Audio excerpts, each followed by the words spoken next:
6 kundirki Yaqin Sharq mintaqasida AQSh va Isroilning Eronga qarshi harbiy operatsiyalari davom etmoqda. Bir qator tinch aholi hududlariga berilgan zarbalar, havo hududlarining yopilishi va hujumga uchragan davlatlarning keskin bayonotlari sabab mintaqada xavfsizlik bilan bog'liq holat o'zgarishsiz qolmoqda. Xorijiy ommaviy axborot vositalari tomonidan e'lon qilingan xabarlarda ta'kidlanishicha, so'nggi kunlarda Eronning raketa va dron hujumlari sezilarli darajada kamaygan. Shu bilan birga AQSh va Isroil Eronning harbiy infratuzilmasiga, jumladan raketa bazalari, dron inshootlari va dengiz flotiga zarba berishda davom etmoqda. Raketalar soni keskin kamaydi. G'arb rasmiylariga ko'ra, urushning birinchi kunida Eron yuzlab raketa uchirgan bo'lsa, hozirda bu ko'rsatkich o'nlab raketalargacha kamaygan. AQSh oliy qo'mondoni general Deyn Keynning ma'lum qilishicha, Eronning ballistik raketa uchirishlari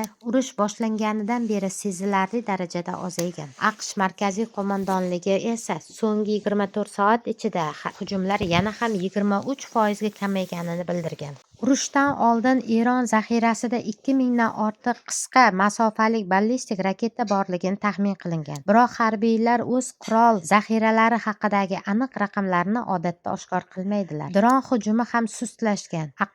AQSh va Isroilning Eronga hujumidan oldin bir qancha rasmiy manbalar Tehron minglab Shahid turidagi hujum dronlarini ishlab chiqarganini ma'lum qilgan. Qayd etilishicha, bu dronlar Rossiya tomonidan Ukrainadagi urushda ham qo'llanilgan. AQSh harbiylari ma'lumotiga ko'ra, hozirda Eronning dron hujumlari ham keskin kamaygan. General Den Keyn aytishicha, mojaro boshlangandan beri Eron hujumlari 73% ga qisqargan. Mutaxassislar esa buni Eronning uzoq davom etishi mumkin bo'lgan urush uchun qurol zaxiralarini tejashga urinayotgani bilan izohlamoqda. Raketa bazalari va harbiy obyektlarga nishonga olinmoqda. Sun'iy yo'ldosh tasvirlari AQSh va Isroil hujumlari oqibatida Eronning bir qator harbiy obyektlari zarar ko'rganini ko'rsatmoqda. Ular orasida Isfahon raketa inshootlari, Kirmanshohdagi raketa bazasi, Konarak dron bazasi, Zahedan aviabazadagi radar tizimi va Notans yadroviy obyekti bor. AQSh harbiylariga ko'ra, hujumlar tufayli yuzlab raketalar, dronlar va havo mudofaa tizimlari yo'q qilingan. Mojaroning birinchi kunida Eron hukumati binolari AQSh va Isroil zarbalarining asosiy nishoniga aylandi. Oqibatda Eronning oliy rahnamosi Oyatulloh Ali Xamenei va bir necha yuqori martabali amaldorlar halok bo'ldi. Rasmiy manbalarning bildirilishicha, urushning 6-kuniga kelib, AQSh va Isroil kuchlari Tehron ustidan havo ustunligini qo'lga kiritgan. Ayni vaqtda AQSh va Isroilning asosiy nishoni Eronning raketa uchirish maydonlari, dron bazalari, qurol omborlari va harbiy mahsulot ishlab chiqarish zavodlari hisoblanadi.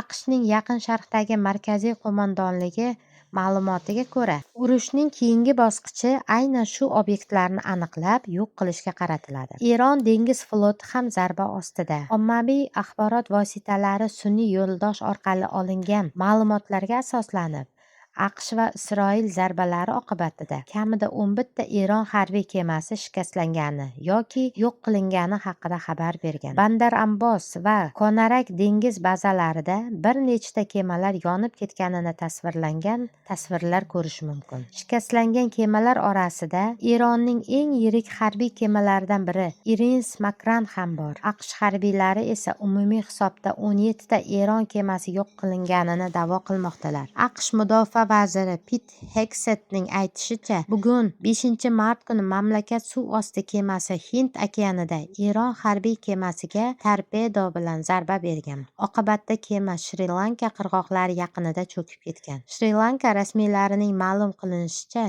kema bortida taxminan 180 kishi bo'lgan. Qutqaruvchilar hozirgacha 80 ga yaqin jasadni topgan, 32 kishi qutqarilgan. Qolganlar bedarak yo'qolgani aytilmoqda. Eron tashqi ishlar vaziri Abbos Aroqchi bu hodisani xalqaro suvlarda sodir etilgan vahshiylik deb atagan. Qurbonlar soni oshmoqda. Inson huquqlari faollari axborot agentligi ma'lumotlariga ko'ra, mojaro boshlangandan beri Eronda 1000 dan ortiq odam halok bo'lgan. Isroilda bu ko'rsatkich 11 kishi ekani aytilmoqda. Shuningdek, Kuvaytdagi AQSh aviabazasiga hujumda 6 amerikalik askar vafot etgan. Mintaqada tobora urush o'chog'iga aylanib borar ekan, qurbonlar soni ham o'zgarishi mumkin. 400 yillik tarixiy yodgorlik zarar ko'rdi. Tehrondagi 400 yillik Guliston saroyi ham portlashlar oqibatida zarar ko'rgan. Saroy YuNESKOning jahon merosi ro'yxatiga kiritilgan bo'lib, Eronning eng muhim tarixiy yodgorliklaridan biri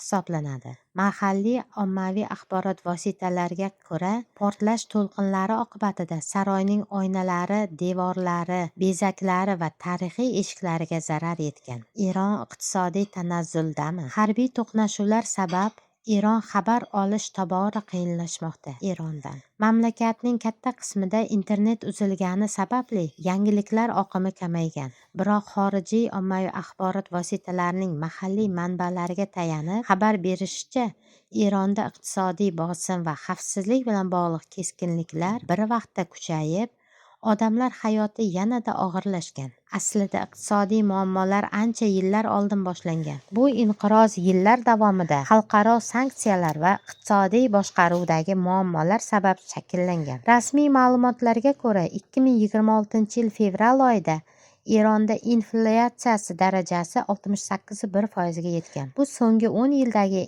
ichidagi eng yuqori ko'rsatkichlardan biri hisoblanadi. Mamlakatda oziq-ovqat narxlari keskin oshmoqda. O'tgan yili bilan solishtirganda umumiy oziq-ovqat narxlari 110%, non va don mahsulotlari 142%, go'sht 117%, sut mahsulotlari 108%, mevalar 113% va o'simlik moyi 207% ga qimmatlashgan. 2025-2026 yillarda maoshlar taxminan 45% ga oshgan xolos. Oqibatda ko'plab oilalar oziq-ovqat va dori-darmon xarajatlarini kamaytirishga majbur bo'lmoqda. Mahalliy ommaviy axborot vositalari ma'lumotlariga ko'ra, ish tashlashlar neft va logistika tizimining ayrim qismlariga ham ta'sir qilgan. Bu esa transport va ta'minot zanjirlarida uzilishlarga olib kelgan. Umuman olganda, Eron bugungi kunga kelib qator inqirozlar ichida kun kechirmoqda. Urushning